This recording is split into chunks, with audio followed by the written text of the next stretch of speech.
तो पिछले लेक्चर में हम चार्ज ऑलमोस्ट डिस्कस कर चुके हैं, ठीक है ना। चार्ज क्या है, चार्ज की यूनिट्स क्या हैं, चार्ज की प्रॉपर्टीज़ क्या हैं, ये अपन डिस्कस कर चुके हैं, देख लेंगे किसी दिन। बट आज की जो फर्स्ट हेडिंग है वो क्या है, डिफरेंट मेथड ऑफ चार्जिंग, यानी किसी बॉडी को अपन कितने तरीके से चार्ज कर सकते हैं, ठीक है ना।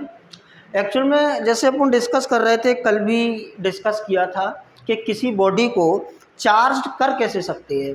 तो उसके लिए एक ही तरीका है कि बॉडी में से इलेक्ट्रॉन्स का लेन देन करो, या तो बॉडी को इलेक्ट्रॉन दे दो या बॉडी से इलेक्ट्रॉन निकालो, तो बॉडी चार्ज हो जाएगी, ठीक है ना। तो ये जो इलेक्ट्रॉन्स को देना या इलेक्ट्रॉन को बॉडी से लेना, ये काम भी इन तीन मतलब अपने यहाँ पे डिस्कस करने जा रहे हैं। तो वो है अपनी डिफरेंट मेथड ऑफ चार्जिंग। तो सबसे पहले इसमें अपना आता है by fraction. By fraction reality में देखा जाए तो जो चार्ज की जो डिस्कवरी हुई थी वो भी इसी से हुई थी, बाय फ्रैक्शन। आपने शायद कभी पढ़ा हो, तो ऐसा कहा जाता है स्टार्टिंग में कि दो बॉडी आपस में अगर ऐसे रब की जाए, आपस में ऐसे रबिंग करते हैं तो दोनों में चार्ज आ जाता है ना। जब छोटी क्लासेस में पढ़ते थे तब मैंने भी ये काम किया है। जैसे पेन को ऐसे रब करते हैं तो कहते हैं कि इसमें चार्ज आ गया। तो रियलिटी में डिस्कवरी भी ऐसी हुई थी। तो this is one of the method of charging. तो पहली मेथड क्या है, बाय फ्रैक्शन। जैसे हमारे पास दो ऑब्जेक्ट हैं, दोनों ऑब्जेक्ट्स को आपस में रब करो, घिसो, ऐसे घिसने के बाद आप देखोगे तो दोनों में चार्ज आ जाएगा, है ना। अब जैसे मैं प्रीवियस लेक्चर में बता चुका हूँ कि चार्ज हमेशा इलेक्ट्रॉन्स के निकालने से या इलेक्ट्रॉन को देने से आता है। तो फिर जब हम रब कर रहे थे ना, घिस रहे थे, तो एक्चुअल में होता क्या है कि जब घिसते हैं तो किसी एक बॉडी में से इलेक्ट्रॉन निकल के किसी दूसरे में चले जाते हैं। देखिए थोड़ा इधर देखें ज़रा। जैसे मान लो कि दो ऑब्जेक्ट है अपने पास। नमन, इलेक्ट्रॉन के पास चार्ज कितना होता है? हाँ, -1.6 इंटू 10⁻⁻19 कूलम। क्लियर? और प्रोटॉन के पास क्या होता है? +1.6 इंटू 10⁻⁻19 कूलम। क्लियर? अच्छा, ये भी कहा जाता है कि किसी भी एटम में, कहा क्या जाता है वो तो होता है, रियलिटी है कि किसी भी एटम में जितने इलेक्ट्रॉन्स हैं उतने ही प्रोटॉन्स होते हैं कि नहीं, है ना। और जितना इलेक्ट्रॉन का नेगेटिव चार्ज होगा उतना ही प्रोटॉन्स का पॉजिटिव। तो net charge on an atom is 0। तो कहा जाता है कि भाई एटम इलेक्ट्रिकली न्यूट्रल होता है। तो सपोज ये अपने पास कोई बॉडी है, इसमें सपोज 4 इलेक्ट्रॉन है, 4 प्रोटॉन है, तो नेट चार्ज क्या होगा इस पर? 0। चारों इलेक्ट्रॉन का टोटल नेगेटिव चार्ज, चारों प्रोटॉन्स का टोटल पॉजिटिव चार्ज, तो नेट चार्ज क्या हो जाएगा इस पर? 0। उसके बाद सपोज एक दूसरी बॉडी और लेते हैं अपन, तो इसमें भी सपोज 5 इलेक्ट्रॉन हैं और इधर इसमें 5 प्रोटॉन्स भी है, तो नेट चार्ज इस पर भी 0 है। अब जब इन दोनों को रब करते हैं, तो शायद आपने केमिस्ट्री में पढ़ा होगा, एक इलेक्ट्रॉन अफिनिटी नाम से एक वर्ड आपने ऐसा सुना हो, इलेक्ट्रॉन अफिनिटी, है ना। सिंपल जैसे अगर समझा जाए उसको, तो ऐसा समझो कि हर एटम की इलेक्ट्रॉन लेने की एक चाहत होती है। हर एटम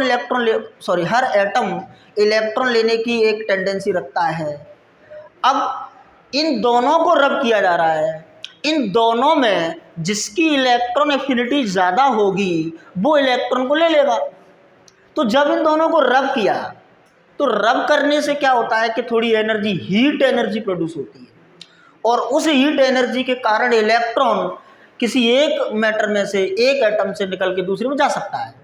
तो जब इन दोनों को रब कर रहे थे, तो सपोज इसकी इलेक्ट्रॉन एफिनिटी ज़्यादा है, तो इसमें से एक इलेक्ट्रॉन निकल के इसमें आ गया, ठीक है ना।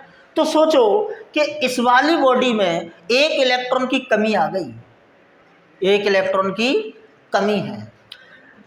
इसके पास ये इलेक्ट्रॉन था, ये प्रोटॉन, तो ये एक दूसरे को कैंसिल कर जाएंगे, एक का नेगेटिव एक का पॉजिटिव। ये इलेक्ट्रॉन इस प्रोटॉन को, ये इलेक्ट्रॉन इस प्रोटॉन को, एक प्रोटॉन एक्स्ट्रा बचता है। एक प्रोटॉन एक्स्ट्रा बचता है, तो इस प्रोटॉन के पास चार्ज कौन सा है? पॉजिटिव। तो ये पूरी की पूरी बॉडी बिहेव करेगी एज अ पॉजिटिव चार्ज, और इस पर इलेक्ट्रॉन चला गया, तो इस पर देखो इस इलेक्ट्रॉन ने इस प्रोटॉन को कैंसिल किया, इसने इसको, इसने इसको, इसने इसको, इसने इसको, एक इलेक्ट्रॉन इधर ज़्यादा है और इलेक्ट्रॉन के पास होता है नेगेटिव चार्ज, तो ये पूरी की पूरी बॉडी बिहेव करेगी एज अ नेगेटिव चार्ज। ठीक है ना? तो फ्रैक्शन से, यानी रब करने से दोनों बॉडी में चार्ज आ जाता है, और दोनों में अपोजिट नेचर के चार्ज आते हैं। जिसमें से इलेक्ट्रॉन निकला वो पॉजिटिव चार्ज हो जाएगी, और जिसमें इलेक्ट्रॉन गया वो नेगेटिवली चार्ज हो जाएगी। क्लियर? तो ये मेथड कहलाती है बाय फ्रैक्शन, है ना? तो हम किसी बॉडी को चार्ज कर सकते हैं बाय फ्रैक्शन मेथड, हम दोनों को आपस में घिस के चार्ज कर सकते हैं। ठीक है ना? तो देखिए फ्रैक्शनल मेथड में, इस फ्रैक्शनल मेथड में हम देखते हैं कि फिजिकल कांटेक्ट रिक्वायर है, फिजिकल कांटेक्ट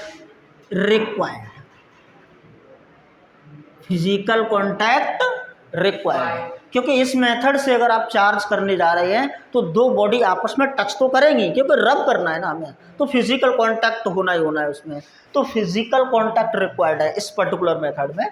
दूसरी बात यह है कि रबिंग ऑल्सो रिक्वायर्ड, है ना? Also required. ऐसा नहीं है कि दो बॉडी को आपने टच करके बस रख दिया तो चार्ज हो जाएंगी, नहीं होंगी, आपको रब करना पड़ेगा तो चार्ज आएगा। ठीक है ना? Both the bodies gain opposite nature of charge. जब दो बॉडी को आपस में रब करते हैं तो एक के पास पॉजिटिव चार्ज आएगा और एक के पास नेगेटिव चार्ज आएगा, तो ये अपनी एक मेथड हो जाती है चार्जिंग की, जिसे अपन कहते हैं बाय फ्रैक्शन। क्लियर? दूसरी मेथड, मतलब थोड़ा सा आइडिया लेते जाओ, है ना? ऐसा नहीं है कि इसको कोई ज़्यादा टाइम देने की ज़रूरत नहीं है, हमें कभी कभार आ जाए थ्योरेटिकली तो अपन जवाब देंगे, जहाँ हमें ज़्यादा टाइम देना है वहाँ पर ज़्यादा टाइम देंगे, जो कॉम्पिटिशन के अकॉर्डिंग रिक्वायर्ड है। ठीक है ना? तो नंबर 2 दूसरी मेथड है bye conduction.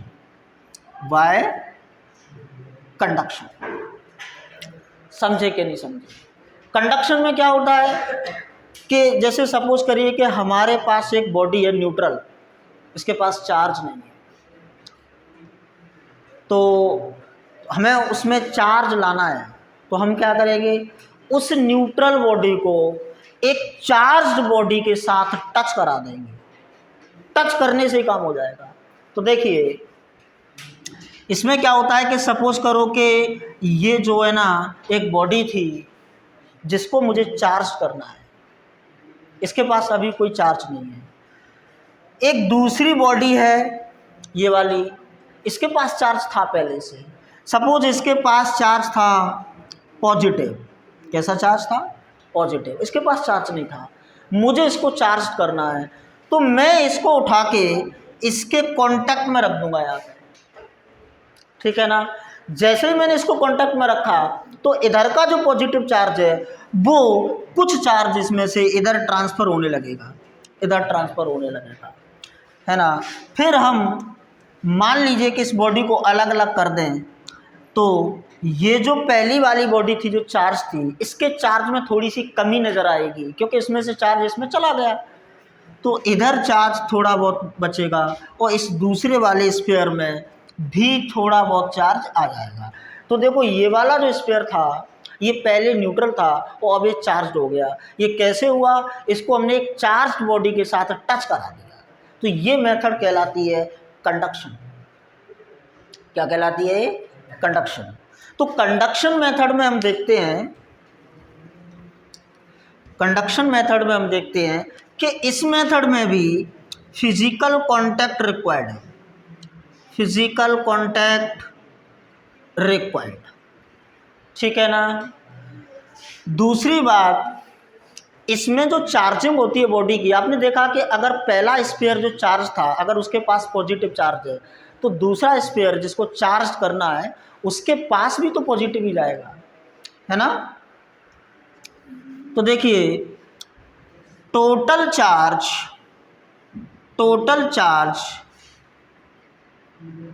Distributed between the bodies,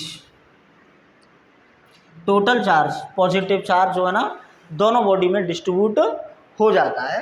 तो ये भी एक मेथड हुई चार्जिंग की, बात को समझे ना, याद रखेंगे थोड़ा सा। तीसरा जो मेथड है इसमें, इसको अपन बोल रहे हैं वाई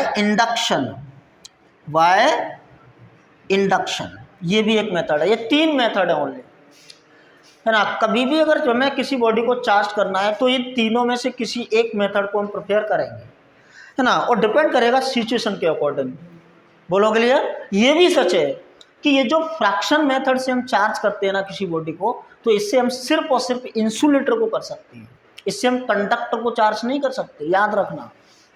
ऐसा कोई थ्योरेटिकल सवाल आ सकता है कि can you charge conducting body with the fractional method, तो ऑप्शन क्या होना चाहिए, आंसर क्या होना चाहिए, नो।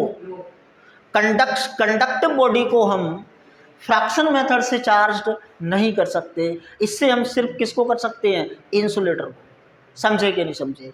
और ये जो कंडक्शन मेथड है इससे हम कंडक्टर को चार्ज कर सकते हैं, और ये बाई इंडक्शन जो मेथड है इससे भी हम कंडक्टर को ही चार्ज कर सकते हैं, ठीक है ना। तो ध्यान से देखना, बाई इंडक्शन, तो बाई इंडक्शन में क्या होता है, ऊपर का इरेज कर दूं जरा,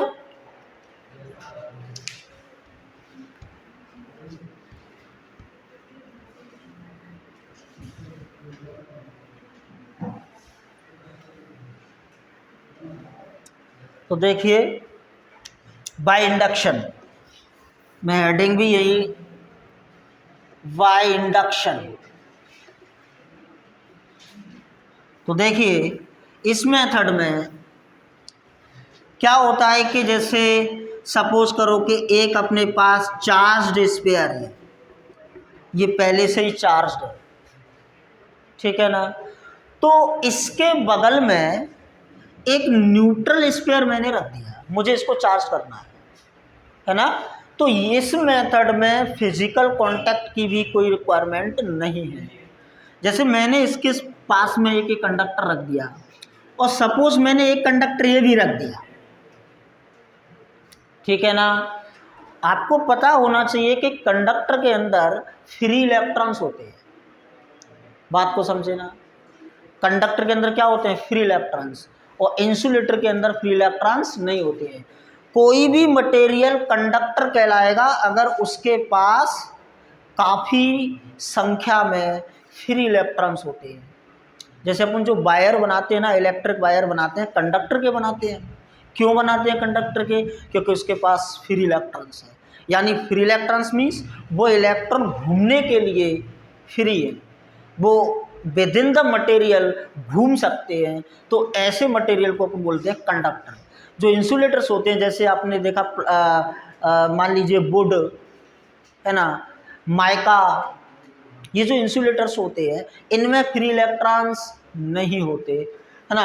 तो सोचो ये कंडक्टर है, इनके अंदर है फ्री इलेक्ट्रॉन्स, और ये पॉजिटिव चार्ज स्फीयर है, मैंने पास में रख दिया है, कोई टचिंग नहीं की है। तो क्या होगा, इसका पॉजिटिव चार्ज इस बॉडी के इलेक्ट्रॉन के पास तो नेगेटिव चार्ज होता ही है, तो ये पॉजिटिव चार्ज इस बॉडी के इलेक्ट्रॉन्स को अपनी तरफ अट्रैक्ट कर लेगा। तो सभी फ्री इलेक्ट्रॉन्स इधर शिफ्ट हो जाएंगे, ये खींचेगा अपनी तरफ, तो इधर इलेक्ट्रॉन शिफ्ट हो गए, इलेक्ट्रॉन के पास होता है नेगेटिव चार्ज, तो फिर ऐसा मानो कि इधर नेगेटिव चार्ज शिफ्ट हो गया, और इधर से आए सभी इलेक्ट्रॉन, तो फिर इधर क्या हो जाएगा, पॉजिटिव चार्ज। समझे कि नहीं समझे। अब इन दोनों स्पेयर को अलग अलग कर दो। जब इन दोनों को आप सेपरेट करोगे तो ये वाला स्पेयर और ये वाला स्पेयर, इस स्पेयर के पास दिखेगा पॉजिटिव चार्ज और इस स्पेयर के पास दिखेगा नेगेटिव चार्ज। तो ये देखो दोनों स्पेयर्स इनिशियली ये न्यूट्रल थे और अब दोनों के पास चार्ज आ गया। तो ये भी एक मेथड है चार्जिंग करने की, ठीक है ना। तो in this method physical contact is not required, physical contact not required, yes और नो, है ना। और ना इसमें रबिंग की जरूरत है। बात को समझे कि नहीं समझे। A charged body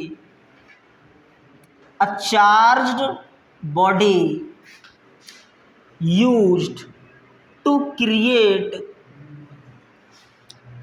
charge on another body by shifting of electrons,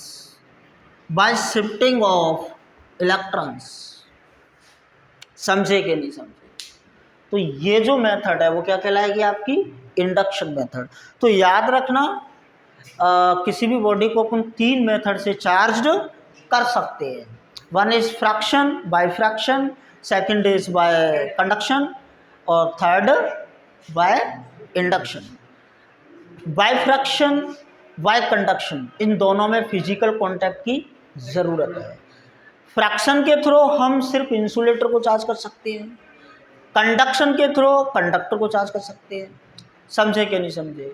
but in दोनों ही मेथड में हमें फिजिकल कांटेक्ट की ज़रूरत है। बाय फ्रैक्शन में फिजिकल कांटेक्ट भी चाहिए, रबिंग भी चाहिए, और बाय कंडक्शन में ओनली कांटेक्ट चाहिए। बात समझे ना। बाय इंडक्शन की बात करें तो ना तो फिजिकल कांटेक्ट की ज़रूरत है, बात समझे ना, रबिंग की ज़रूरत है। जब फिजिकल कांटेक्ट ही नहीं होगा तो रबिंग भी नहीं हो पाएगी। इसमें क्या होता है कि एक चार्ज बॉडी को एक अनचार्ज बॉडी एक न्यूट्रल बॉडी के पास रख देते हैं, तो इंडक्शन के थ्रू इलेक्ट्रॉन्स की शिफ्टिंग होती है और इस तरीके से बॉडी चार्ज्ड हो जाती है, ठीक है ना। तो these are different method of charging. तो एक सेगमेंट अपना फिनिश हुआ चार्ज की जितनी बातें थी हो चुकी हैं, ठीक है ना। तो आज अपन जो है ना हेडिंग लेने जा रहे हैं कूलम्ब्स लॉ। सबने पढ़ा होगा, नमन ने भी पढ़ा होगा कूलम्ब्स लॉ, ठीक है ना। यस का योगेश, ठीक है ना। देखिए मेहनत तो करनी पड़ेगी। ये जो बच्चे जो पिछली साल से पढ़ रहे हैं ये काफ़ी परेशान भी हुए थे और लड़ाई लड़ी इन लोगों ने, काफ़ी संघर्ष किया है और मुझे लगता है इस बात का इनको फ़ायदा मिलेगा, है ना। तो कंपटीशन में ऐसा ना सोचें कभी कि ये तो इतना ऐसा पढ़ाया जाता है, मेहनत तो करनी पड़ेगी। कंपटीशन है, आप डॉक्टर और इंजीनियर बनने जा रहे हो, कोई ऐसा आसान चीज़ तो है नहीं, तो मेहनत तो करनी पड़ेगी। योगेश, अगर कोई चीज़ आपको आराम से मिलती है इस दुनिया में वो चीज़ ज़्यादा अच्छी नहीं होती। अगर चीज़ कोई भी ज़्यादा मेहनत से मिलती है तो वो चीज़ ही अलग है। तो मुझे लगता है कि मेहनत से डरना नहीं चाहिए, ठीक है ना। कंपटीशन है, हमें सवाल लगाने पड़ेंगे, इसमें काफ़ी प्रैक्टिस करनी पड़ेगी। देव, सही बोल रहा हूँ ना।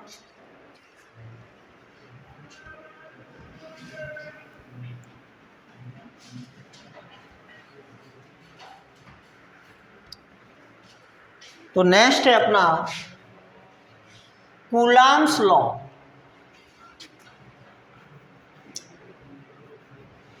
देखिए जो जैसे आपने देखा एक प्रॉपर्टी पढ़ी थी आपने चार्ज की। प्रॉपर्टी क्या थी कि like charge repel to each other और unlike charge attract to each other. तो ये जो अट्रैक्शन और रिपल्शन है वो अल्टीमेटली क्या चीज़ है, वो फोर्स है। तो कूलम्ब साहब ने ये एनालिसिस किया कि दो चार्जेस के बीच फोर्स लग कितना रहा है। उन्होंने इस चीज़ को प्रैक्टिकली एनालिसिस किया। और एक बात याद रखना फिजिक्स में कि फिजिक्स में ज़्यादा तरीके से आप लॉ पढ़ते हो, ये लॉ, वो law, Gauss law, Coulomb's law, Newton's law, कई सारे लॉ हैं।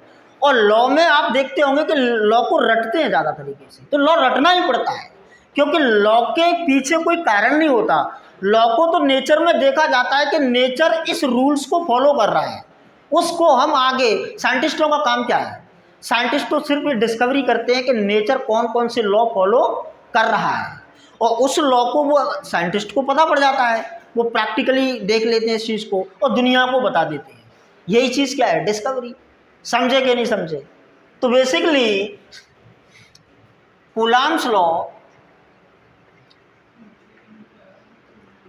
तो देखिए कूलाम्स लॉ क्या कहता है, लिख लो जरा, अगर जिसने नहीं लिखा है वो लिख लेना, मैं यहाँ पे लिखा कुछ नहीं रहा हूँ, बोल रहा हूँ, लिख सकते हो ना? तो पहले इस लॉ को लिख लो जरा। देखिए, एक चार्ज Q1, एक चार्ज Q1 और एक दूसरा चार्ज Q2, बोलो क्लियर? मैंने कहा कि ये जो एक चार्ज दूसरे चार्ज पर फोर्स लगाता है, तो ये बेसिकली 2 स्टेप प्रोसेस होती है। क्या होती है? 2 स्टेप प्रोसेस। ये वाला चार्ज इलेक्ट्रिक फील्ड प्रोड्यूस करेगा और उस इलेक्ट्रिक फील्ड में ये फोर्स एक्सपीरियंस करेगा। बोलो क्लियर? तो एक चार्ज एक Q1 और एक चार्ज एक Q2 दोनों जो है ना r डिस्टेंस पर रखे हुए हैं।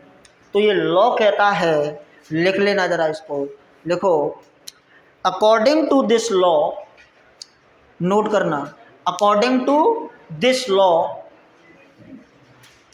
According to this law, force between 2 point charges, force between 2 point charges, according to this law, force between 2 charges is directly proportional to the product of their charges, product of their charges। ठीक है ना? आगे लिखोगे mathematically आप लिखोगे F proportional to Q1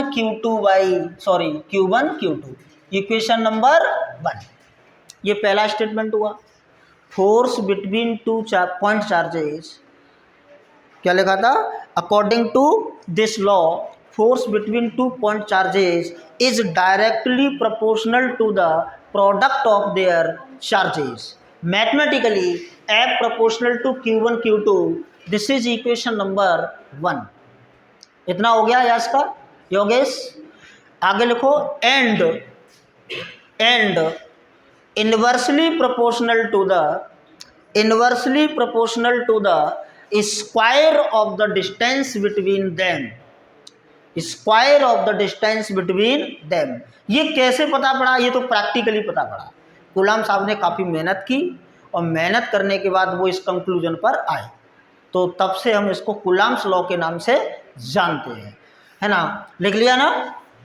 and inversely proportional to the square of the distance between them. Mathematically F proportional to 1/r square, equation number 2, equation number 2। आगे लिखोगे y equation 1 and 2, तो दोनों को क्लब कर दो, तो क्या लिखोगे? F proportional to Q1 Q2/r square, Q1 Q2/r square. बोलो क्लियर? यहाँ से प्रोपोर्शनलिटी को हटाओगे तो एक कांस्टेंट आ जाएगा, जैसे कांस्टेंट ऑफ प्रोपोर्शनलिटी बोलेंगे या उसको कूलाम कांस्टेंट बोलेंगे। तो देखो F इज इक्वल टू, यहाँ पे लिख लो C, क्या लिख लो? C Q1 Q2/r square. तो ये है अपना लॉ, है ना? तो देखो हमें लॉ को रटना है, और फाइनली इस लॉ ने हमें एक फॉर्मूला बता दिया। किस चीज़ के लिए फॉर्मूला बताया? फोर्स के लिए, यानी 2 चार्जेस के बीच कितना फोर्स है वो, उसके लिए हमने एक फॉर्मूला बना लिया। बात समझे ना?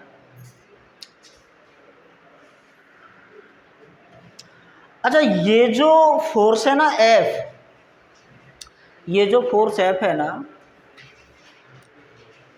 मतलब ये Q1 चार्ज Q2 पर फोर्स लगा रहा है, ये Q1 चार्ज किस पे लगा रहा है, Q2 पर, और ये Q2 Q1 पर।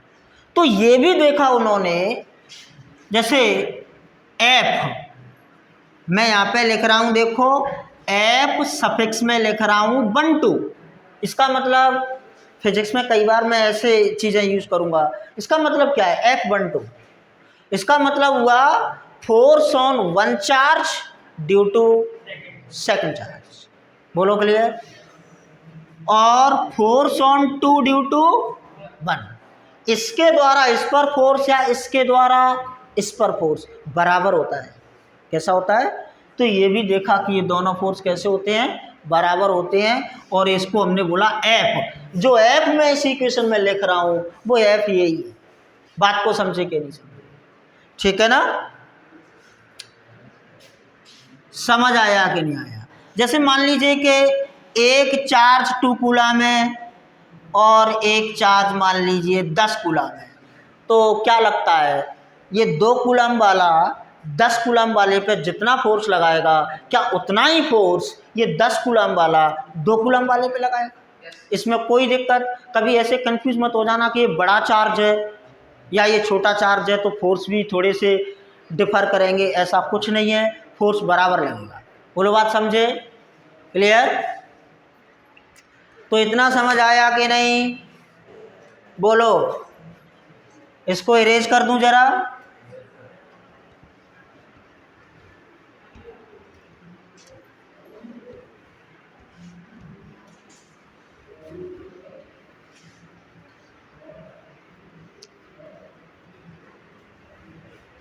नेक्स्ट। तो देखिए फॉर्मूला क्या था अपना, CQ1Q2/R², CQ1Q2/R²। रियलिटी में देखा जाए तो सब कुछ ग्रेविटेशन जैसा है। कैसा है, आपने ग्रेविटेशन में पढ़ा था ना कि एक मास m1 एक मास m2, दोनों के बीच का सेपरेशन r, तो फोर्स होगा G m1m2/R²। बोलो है कि नहीं, है ना। तो देखो सिमिलर फॉर्मूला नजर आ रहा है, बोलो क्लियर। बस इसमें फर्क क्या है कि इसका ये जो ग्रेविटेशनल कांस्टेंट होता है ना, ग्रेविटेशन के अंदर जो ग्रेविटेशनल कांस्टेंट है ये बेसिकली मीडियम इंडिपेंडेंट है, ये किसी मीडियम पर डिपेंड नहीं करता, बट ये मीडियम डिपेंडेंट है, ये मीडियम पर डिपेंड करेगा। अगर दो चार्जेस एयर में रखे हुए हैं तो फोर्स अलग होगा, अगर वो दोनों चार्जेस किसी मीडियम में रखे हुए हैं, सपोज पानी में रखे हुए हैं, तो फिर फोर्स कुछ डिफर करेगा।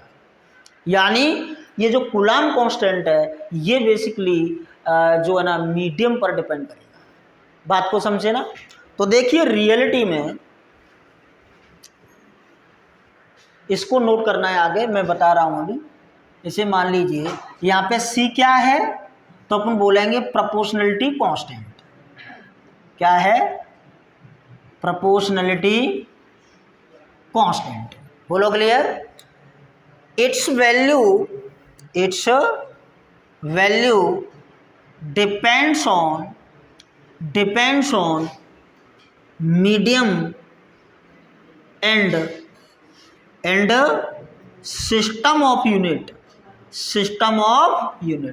इसकी जो वैल्यू है वो दो चीज़ों पर डिपेंड करेगी, एक तो मीडियम पर डिपेंड करेगी और एक सिस्टम ऑफ यूनिट पर डिपेंड करेगी।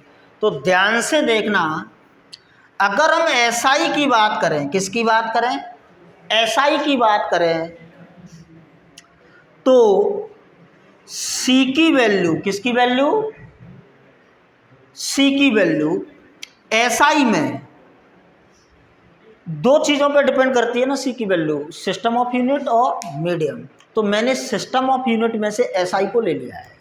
अब मैं मीडियम की बात करूंगा, तो पहले मैं मीडियम ले रहा हूं एयर या वैक्यूम। एयर या वैक्यूम की एक जैसी स्टोरी है, तो यहाँ पे हम लिखेंगे फॉर एयर और वैक्यूम, एयर और वैक्यूम। बात को समझे कि नहीं समझे। तो सी की वैल्यू आएगी 1/4 पाई एप्सिलॉन नॉट। सी की वैल्यू क्या आएगी, 1/4πε0, है ना। और इसकी फर्दर वैल्यू होती है 9 इंटू 10⁻⁹। और देखो फॉर एनी मीडियम, तो सी की वैल्यू आएगी 1/4πε। यहाँ पे एप्सिलॉन नॉट है और यहाँ पे ओनली एप्सिलॉन, ठीक है ना। अब देखिए ये जो एप्सिलॉन नॉट है इसे कहते हैं परमिटिविटी ऑफ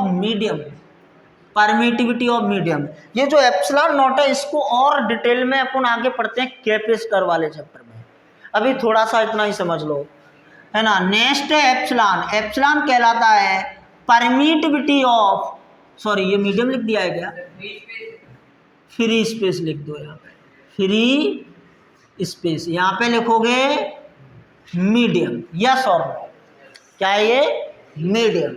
अच्छा एक और चीज जिसे बोलते हैं एप्सिलॉन आर, इसे कहते हैं रिलेटिव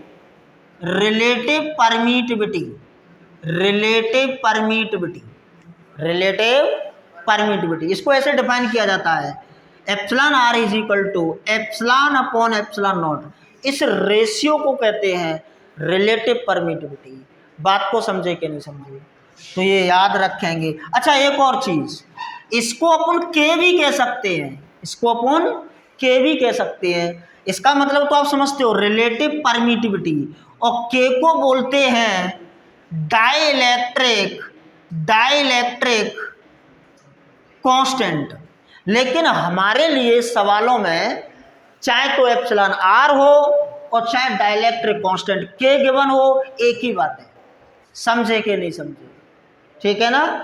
तो ये जरा नोट डाउन करो जल्दी से, फिर मैं आपको बताता हूँ कैसे हमें इनको अप्लाई करना है, सवालों के टाइम पर हमें कैसे सवाल करने होंगे।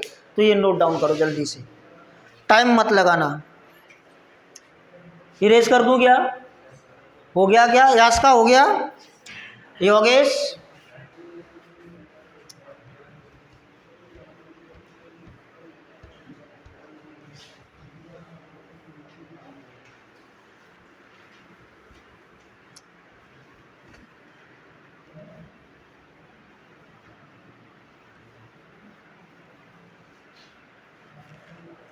तो देखिए सिंपल सवाल, सबसे पहले एक छोटा सा सवाल ले रहे हैं,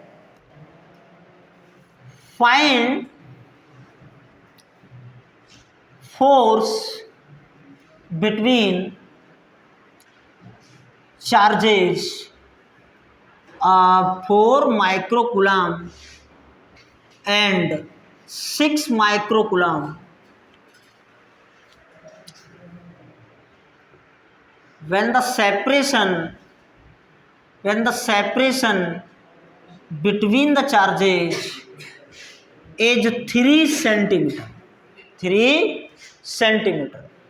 तो सपोज जैसे पहला चार्ज अपना 4 माइक्रोकूलम यहाँ रखा है, मान लीजिए दूसरा चार्ज 6 माइक्रोकूलम यहाँ रखा हुआ है, और इन दोनों के बीच का सेपरेशन 3 सेंटीमीटर। तो हमने अब देखो कुछ नहीं कहा है कि मीडियम कौन सा है, ना तो उसने ये कहा कि एयर में रखे हैं, वैक्यूम में रखे हैं, कि किसी मीडियम में रखे हैं, उसने कुछ नहीं बोला है। जब वो कुछ ना बोले तो आप उसको एयर या वैक्यूम ही माने। क्या माने, एयर या वैक्यूम। अगर कोई मीडियम होगा तो उसको बताना पड़ेगा, बोलो क्लियर। तो ध्यान से जरा इसको सॉल्व करते हैं। तो हमारे पास फॉर्मूला क्या है, हम समझ गए कि ये तो एयर या वैक्यूम में रखे हुए हैं। तो हमारे पास फॉर्मूला क्या है, क्या एयर और वैक्यूम के लिए सी की वैल्यू कितनी थी, 1/4πε0, है ना। और क्या लिखना है, Q1 Q2/r²। तो ध्यान से देखना, F इज इक्वल टू, इसकी वैल्यू कितनी होती थी, 9 इंटू 10⁻⁹। Q1 कितना है, 4 माइक्रोकूलम, माइक्रो मीन्स 10⁻⁻⁶। तो देखो 4 इंटू 10⁻⁻⁶, और Q2 की वैल्यू कितनी है, 6 माइक्रोकूलम। तो 6 इंटू 10⁻⁻⁶ डिवाइडेड बाय डिस्टेंस। तो डिस्टेंस कितनी है 3 सेंटीमीटर, इसको मीटर में बदलना पड़ेगा। तो 3 इंटू 10⁻⁻², क्या 10⁻⁻² से मल्टीप्लाई कर दिया, ये मीटर में आ गया। और इसका क्या होगा स्क्वायर, क्या होगा इसका स्क्वायर। तो ध्यान से देखना जरा, देखो पावर को पहले सॉल्व कर लो, 10⁻⁹ और ये 10⁻⁻6, ये 10⁻⁻6, तो 10⁻⁻12, 10⁻⁻12 और 10⁻⁹ तो 10⁻⁻3 बचते हैं। ये 9, ये 4 और ये 6, तो देखो 9, 4, 6 और 10⁻⁻3, यही तो बच रहा है ना ऊपर। और नीचे क्या है देखो जरा, ये 3, अरे स्क्वायर लगा हुआ है तो ये कितना हो जाएगा 9, और ये 10⁻⁻2 इसका भी स्क्वायर है, ये कितना हो जाएगा 10⁻⁻4, 10⁻⁻4। तो ध्यान से 9 से 9 कैंसिल, ये कितना हुआ 24, 10⁻⁻3। अच्छा ये 10⁻⁻4 डिनोमिनेटर में है, ऊपर ले जाओगे तो प्लस का हो जाएगा, तो 10⁻4। अब देखो 10⁻3 में से 10⁻4 गया तो एक 10 बचेगा, तो यहाँ पे आंसर आएगा 240 न्यूटन। कैसे अपन बना पाएंगे सवाल को, मेरे ख्याल से इससे सिंपल सवाल तो हो नहीं सकता, है ना। समझ आया कि नहीं आया। अब देखिए, हटा दूं इसको, इरेज करूं। अब देखिए मान लीजिए उसने कहा find force between the charges 4 microcoulomb and 6 microcoulomb, है ना, placed in medium, placed in medium whose, समझ रहे हो ना, के हुज के एज 2, क्या बोलेगा वो, उसने के दे दिया 2, तो देखो मीडियम बोल रहा है वो, तो उसने डाइलेक्ट्रिक कांस्टेंट 2 दे दिया, तो हम सवाल को कर जाएंगे। तो देखिए एक चार्ज अपने पास था 4 माइक्रोकूलम यहाँ रखा है, दूसरा चार्ज था 6 माइक्रोकूलम यहाँ रखा है, और दोनों के बीच का सेपरेशन है 3 सेंटीमीटर। अब ये जो चार्जेज है वो एयर या वैक्यूम में तो है नहीं, तो अब फॉर्मूला लगाना पड़ेगा F = 1/4πε, अब एप्सिलॉन नॉट नहीं, है ना, Q1 Q2/r², Q1 Q2/r²। तो देखो F = अब देखिए ये जो एप्सिलॉन है आपने फॉर्मूला पढ़ा था ना, εr = ε/ε0, बोलो क्लियर। और या फिर इसको अपन के भी तो कहते थे ना, है ना, तो एप्सिलॉन कितना आया, एप्सिलॉन आया ε0 × के, बोलो क्लियर। अब देखो इस वैल्यू को यहाँ रख दो तो ये क्या बन जाएगा 1/4πε0 के, आएगा कि नहीं आएगा, Q1 Q2/r²। अब बताइए इसकी वैल्यू आपको पता है, तो फोर्स हो गया F = 9 × 10⁻⁹, और K कितना दिया है देखो 2, तो यहाँ रख दो 2 इंटू Q1 Q2, तो 4 माइक्रो मीन्स 10⁻⁻6, 6 इंटू 10⁻⁻6, डिस्टेंस कितनी है 3, 10⁻⁻2 का होल स्क्वायर। क्या हम इसको सॉल्व कर सकते हैं, जो वैल्यू आई थी ना पहले वाले में कितनी थी 240, तो वो 2 से डिवाइड होगा बस, तो आंसर आएगा 120। तो फोर्स डिक्रीज हुआ, जिस मीडियम में रखे गए चार्ज उतने ही सेपरेशन पर रखे गए हैं और वही मैग्नीट्यूड थे चार्ज के, तो फोर्स रिड्यूस हो गया। तो किसी मीडियम में रखने से फोर्स रिड्यूस हो जाता है। सबसे ज़्यादा फोर्स कहाँ लगेगा, एयर या वैक्यूम में। रियलिटी में सबसे ज़्यादा लगता है वैक्यूम में, एयर भी एक मीडियम है, बट ये देखा गया है कि एयर में और वैक्यूम में फोर्स में खास ज़्यादा डिफरेंस नहीं है, तो ज़्यादा तरीके से वो वैक्यूम और एयर को एक ही मान लेते हैं। बात को समझे कि नहीं समझे। तो ऐसे सवाल बना पाओगे नहीं योगेश, ठीक है ना, सुप्रिया, अंकिता, मैं अटेंडेंस नहीं ले रहा हूँ।